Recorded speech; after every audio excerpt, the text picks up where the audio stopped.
20 young people saving plants that doctors ignore. The city of Verdejanti was known for two things: the strong sun and the plants that no one else knew how to care for.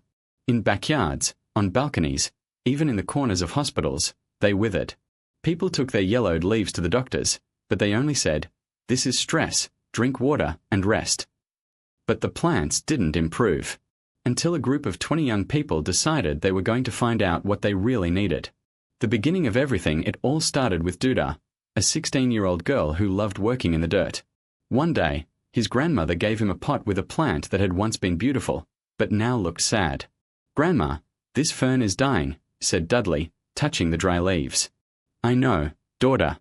I've already taken him to the doctor 3 times. He said it's a lack of vitamins, but it doesn't do any good." Dudley frowned. If it were a person, the doctor would know what to do. But plants?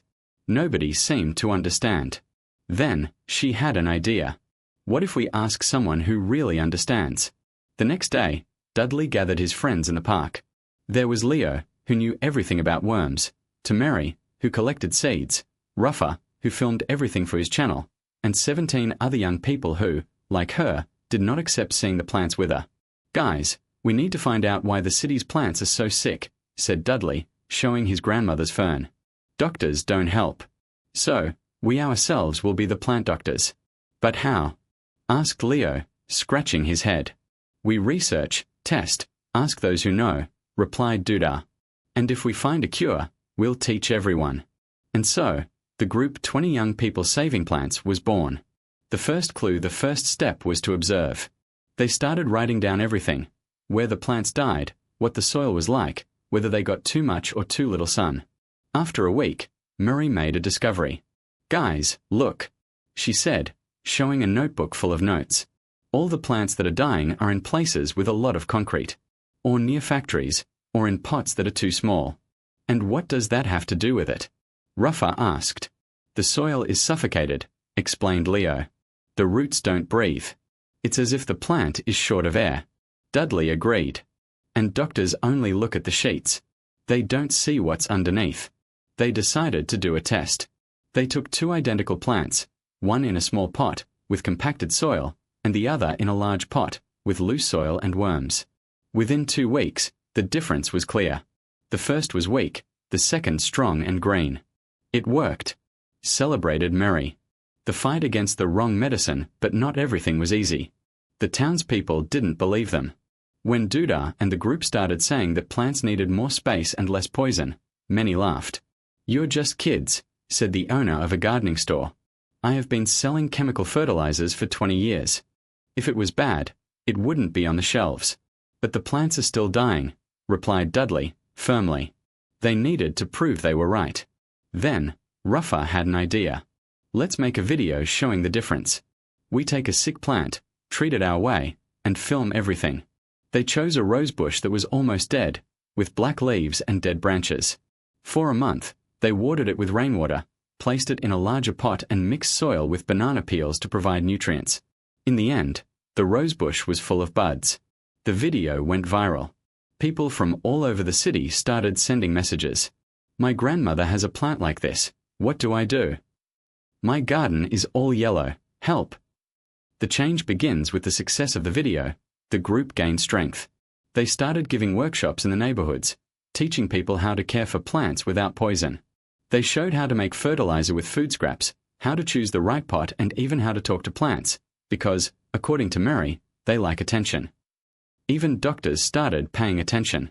One day, Dr. Clara, a pediatrician in the city, looked for Duda. "I saw what you were doing," she said, a little embarrassed. "And I realized that, sometimes, we only look at the symptoms and not the cause. You taught me a lesson." Dudley smiled. "We just want the plants to be healthy.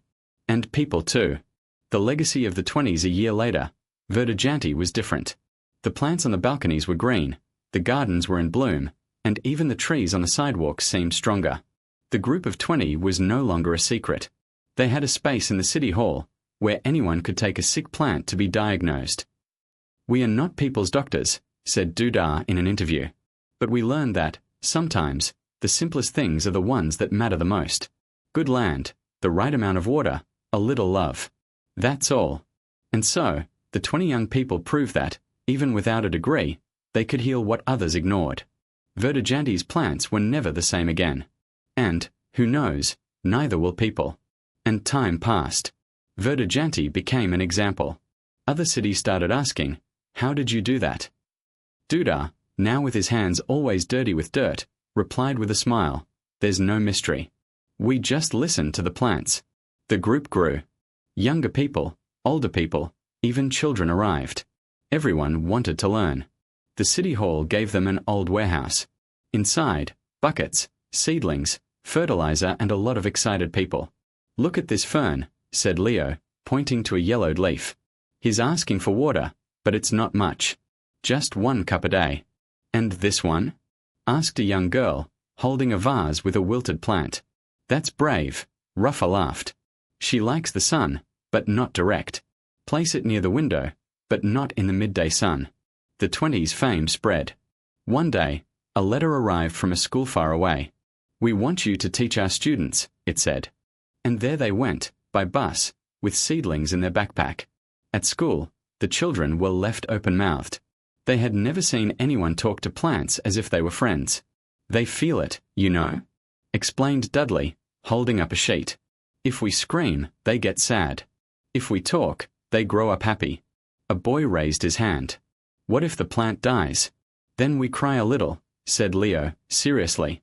"But then plant another one." That's how life works. At the end of the day, each child took a seedling home. And a mission, to take care of her as if she were a pet. Back in Verdejanti, the group gathered in the warehouse. They were tired, but happy. "We started out wanting to save plants," said Ruffa. "But I think we are saving more than that." "Yes," Dudley agreed. "We are teaching people not to give up. If a plant dies, we plant another. If a dream doesn't work out, we try again." And so, the 20 continued. Healing plants, healing people. Because in the end, the two things go together. And Verdejanti, with its gardens full of life, proved this every day. The following days were hectic. The group divided the tasks. Some researched plant diseases, others talked to neighbors to find out who most needed help. Leo and Dudar even created a map of the city, marking each house that had already received a seedling. "Look," said Leo, pointing to the map. "There are a lot of green dots here. We are really spreading life." "But there's still a long way to go," Ruffa replied, frowning.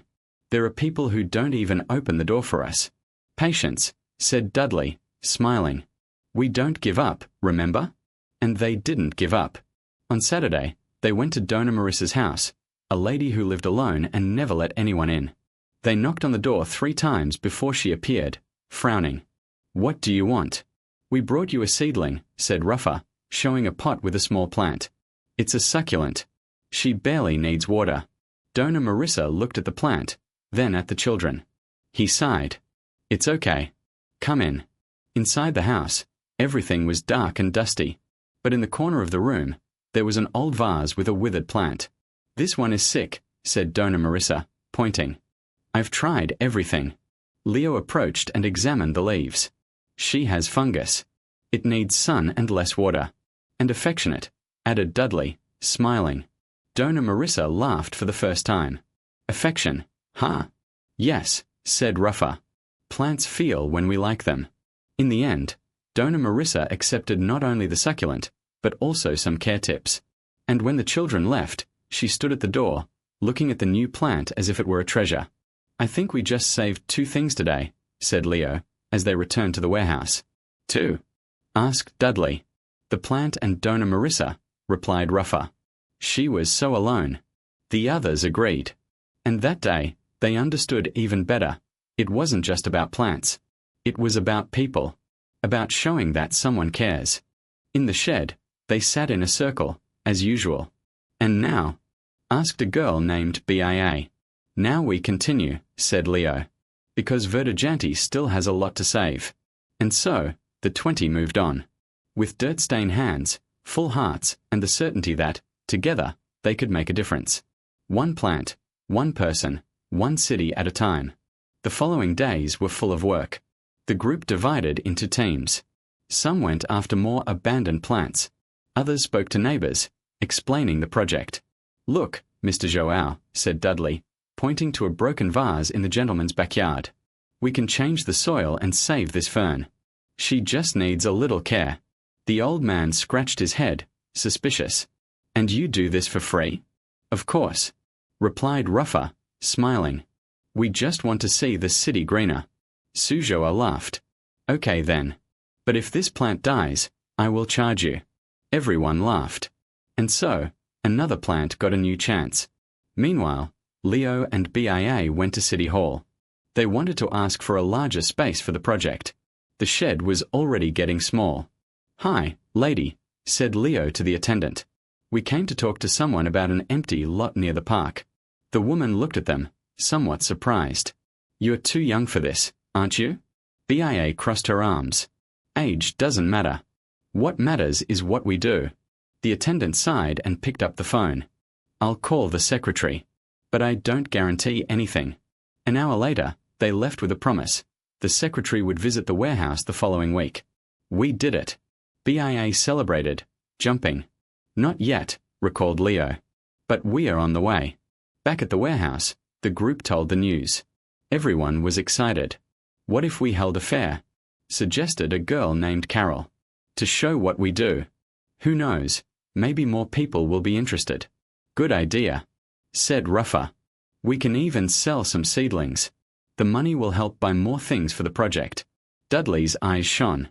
And we can make posters. I help draw. And so, the idea grew. Within a week, the warehouse became a studio. Paint, paper, glue, and lots of creativity. Even those who didn't know how to draw helped. On the day of the fair, the sun was strong. The group arrived early to set up the tents. Plants of all types were on display. Succulents, herbs, flowers, and even some small trees. Guys, look, shouted BIA, pointing to the street. There are already people arriving. Soon, the place was full. Neighbors, curious people, even some reporters showed up. Dona Marissa was also there, with her little plant on her lap. Look what you did, she said, excited. All this because of a simple idea. Leo smiled. It wasn't just us, Dona Marissa. It was everyone who believed. At the end of the day, the stalls were almost empty. Many plants had been adopted. The group raised enough money to buy more soil, pots, and even some tools. I think we just saved more than plants today, said Ruffa, looking around. Yes, Dudley agreed. We saved hope. And as the sun set, the 20 hugged each other. They knew they still had a lot of work ahead of them. But they also knew that, together, they could change things. Tomorrow we start again, said Leo. And the day after tomorrow too, added BIA. And so, Verdejanti continued to grow. Not only in plants, but in the hearts of those who believed that a better world was possible. One page, one person, one city at a time. The following days were hectic. The group divided into teams. Some went looking for more donations. Others, from partnerships with stores and markets. Look, I got 10 bags of dirt for free, shouted Thiago, entering the warehouse with a full cart. And I spoke to the owner of the bakery. He's going to donate old bread so we can make fertilizer, said Carol, excitedly. In the midst of the mess, Dona Marissa appeared with a box of seedlings. These ones are special. These are plants that almost no one uses, but that cure things that doctors don't always fix. Like what? Ruffa asked, curious. There's one that relieves headaches. Another that calms anxiety. And this one, she pointed to a small leaf, is good for those who have stomach problems. Why don't doctors talk about this? Asked BIA, frowning. Because they study medicines, not plants, replied Dona Marissa, shrugging her shoulders. But nature already knew what to do long before they did. The group was silent for a moment. Afterwards, Leo broke the mood. So we are going to be like plant doctors? Everyone laughed. Doctors of plants and people, corrected Dudley, smiling. At the end of the week, they set up a new fair. This time, in addition to selling seedlings, they offered workshops. They taught how to care for plants, how to make teas, and even how to recognize those that heal. My grandmother used this leaf for joint pain, said a man, holding a rosemary seedling. I haven't seen one of those in years. You can take it, said Ruffa. It is our mission to spread these plants around. The man left happy, with the sapling in his hand and a smile on his face. In the warehouse, after everyone left, the group gathered around a table full of notes. "We need more space," said Carol, looking at the maps. "There's an abandoned lot nearby. It could be our new nursery. And we could create a community garden," suggested Thiago. "A place where people can come, learn, and even take a plant home." "What if we called more people to help?" BIA asked. "Like, maybe even doctors?" "Doctors?" Rafa raised an eyebrow. "Yeah. They could learn from us, and we could learn from them," explained BIA. "Who knows, maybe medicine will start looking more at nature." Dona Marissa smiled, proud. "You guys are thinking big." "I like that." Leo took a piece of paper and started doodling. "Okay then. Let's make a list. What do we need for the next step?" And so, between laughter, ideas and dreams, Verdejanti grew. Not only in the plants, but in the hands of those who believed that, together, they could make a difference. One seed at a time. Leo's scribbles became a plan. On paper, it had everything: seeds, land, water, people, and a big name at the top, Projeto Verdejanti. "We need a place," said Thiago, looking at the city map. "Something central, that everyone can get to. And let it be sunny," added Rafa. "My little plants can't live without light." BIA took out her cell phone. "I'll ask my uncle. He works at City Hall. Maybe you know of some empty land." Dona Marissa crossed her arms. "What if we start small? A flower bed in the square, for example. Then we expand." "Good idea." Leo clapped his hands. "This way we can show people what we do." The next day, BIA returned with news. "My uncle said that the square on Rua das Flores is abandoned. The City Hall even wanted to renovate it, but didn't have the funds." "Perfect." Rafa jumped out of his chair. "Let's go there today." They were. The square was a patch of tall grass, scattered rubbish, and broken benches. But in the middle, a yellow ipe tree resisted.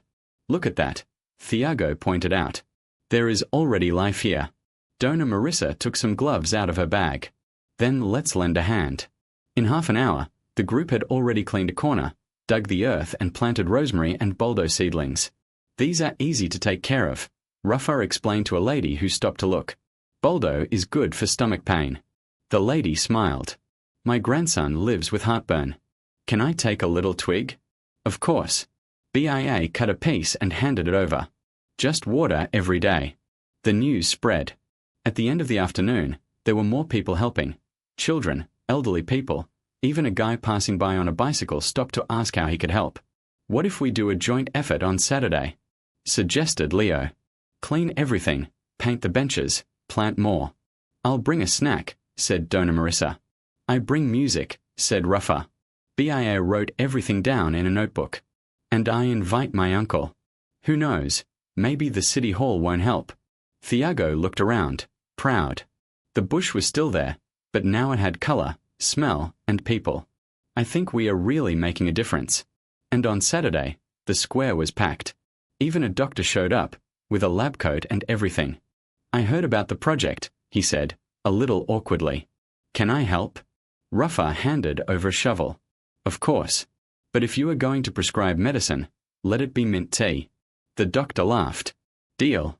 And so, among dirt, laughter and dirty hands, Verdejanti grew. Not just the plants, but the hope that together they could change things. Even if it was just one bed at a time.